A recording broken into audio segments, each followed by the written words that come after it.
Je peins comme une enfant. Mais c'est très bien. J'ai essayé toute ma vie de peindre comme un enfant. Sans rien savoir. Ni penser. Gilles, when was it that you first became aware of the Renoir family? Was it through the father's paintings or the son's films? That's an interesting question. I think maybe first the painting, you know, because I grew up in Nice, with a city where there is a huge influence by art. And I grew up in Cannes-sur-Mer because my grandparents used to live there. So when I was a kid, I was almost working and playing every day in the Renoir domain, you know. But I didn't know it was Renoir, you know. I just enjoyed the garden at this time, you know. But I saw some painting very early in my life, you know, because I grew up in the city of Nice. There is a lot of Matisse, Bonnard, Renoir around. But I was not very aware about the quality, about the historical fact. But I do like this image around me.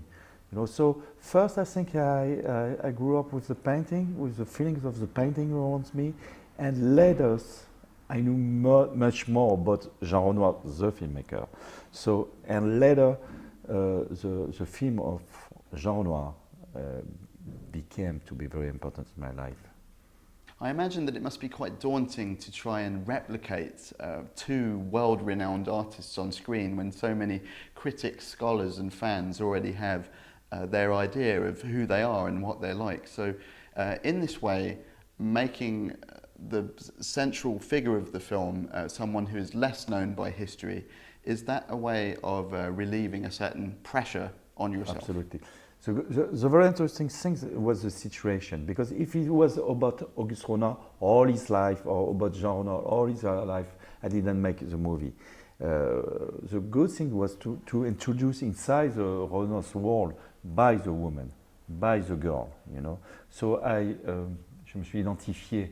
I identified myself. Au personnage. So actually it was much easier for me to identify myself to the character of André, the woman. So in this way, the film is perhaps an impressionistic look at the Renoirs, yeah. Like the painting. It's not necessarily, you know, it's not as deeply psychological Yes. as it could be, because we're getting an impression. Absolutely. Trop tôt, trop tard.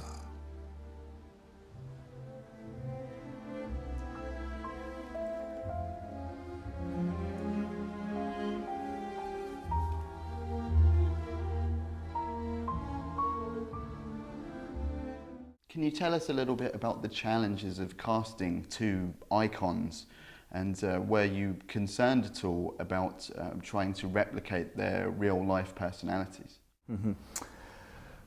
For Auguste Renoir, I was looking for a master, you know, because at this moment of his life, Renoir himself was a real master of painting. So I was looking for something with an equivalence. An equivalence, yeah. Equivalence.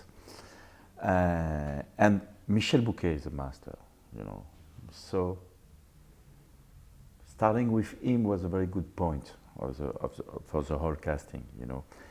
And after Michel, I was looking for the girl, and I saw a lot of girls, you know. And when I met Krista, I found with her a very specific quality, a very specific energy I was really looking for, you know, almost arrogant, you know, something with natural skill, you know, and she got that. So that was very interesting. And when she told me her father was a painter and the mother was a model, it was something so, you know, it means something.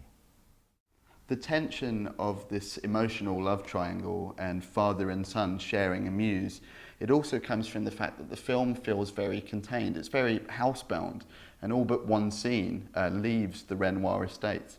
So tell us about this extraordinary location and how you found it and how it's important to the film as a whole. Ce qui était important pour moi, c'était I'm going to go the other way around. I thought a lot about a film by Jean Renoir called Le Fleuve, The which is River. the river. It was very important for me that it wasn't going to be a reconstruction of a house. I needed to find something that was going to be an impression even virtually of an abstraction in a way. Oui, c'est-à-dire surtout ce que je voulais pas, c'est de se faire. I didn't want to make a period movies, you know.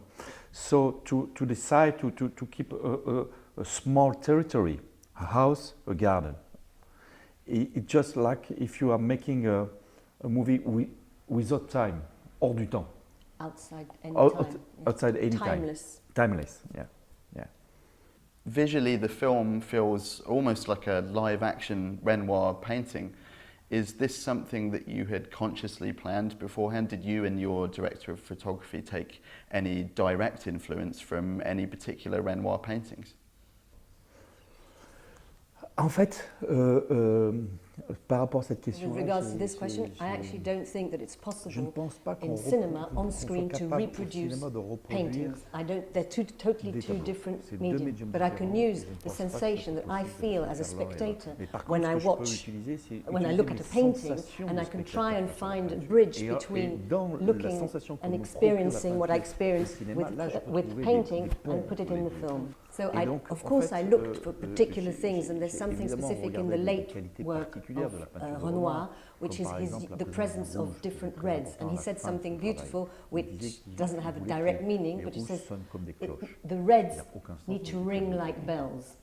And that little thread led through the whole direction from an artistic. So this is the thread that served me to reproduce, not reconstruct, but the sensation you get, this thread of red, and you see it with her red hair, with the reddish, orangey red of her costume, and also in many of the costumes, this constant presence of the red, which brings us back, which relates to the paintings on the wall, but do not copy them. renvoie des tableaux de Renoir, mais qui n'est pas une reproduction à l'identique des tableaux de Renoir. What surprised me most about the film is that at first you almost expect there to be a drama between father and son, being that Jean effectively stole his father's muse, and yet rather than tear them apart, this in a strange way, it kind of brings them together and it makes them closer. Can you talk a little bit about that? Oui, c'est très juste parce que c'était pas. You're absolutely right, and there's something very essential in their relationship in the Renoir. There is Jean has always shown great respect and tenderness and sort of general closeness with his father, and they're both non-confrontational. They both, as artists, have a sort of fluidity, and they've always done with their emotions. They've, instead of confronting things, they've sort of gone round things. That's their way of dealing with this. And in terms of the image of the cork, which is this idea of you have a cork floating in the water and you let yourself be carried along in life as cork would be carried along in the current of the river. L'un et l'autre des gens de confrontation. Ça a toujours été des gens qui contournaient les problèmes.